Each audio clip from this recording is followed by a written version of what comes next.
Divorcee মেয়েদের কোনো সুখ নেই। আপনি 100% কথাগুলা বলছে, আপনি খবর নিয়ে দেখেন, যারা ডিভোর্সি হয়ে গেছে তাদের কোনো সুখ নেই। দেখবেন আপনি যে ডিভোর্সের জন্য পাগল হয়ে গেছেন, আপনি বাবার বাড়িতে যান, আপনার কোনো সুখ হবে না। দেখবেন তারা আশ্বাস দিচ্ছে কিন্তু কোনো সুখ হবে না। দেখবেন বাবার বাড়িতে গেলে বাবার বাড়ির কথা শোনা লাগে যে একজন ডিভোর্সি মেয়ে কত কষ্টের ভিতরে থাকে।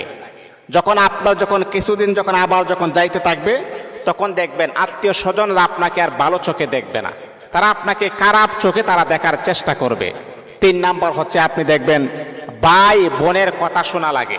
আপনি চলে আসছেন, এক সময় দেখবেন আপনার ভাই আপনার বোন আপনাকে এমন ভাবে কষ্ট দিয়ে কথা বলবে, আপনি কোথায় যাবেন, কার কাছে আপনি যাবেন।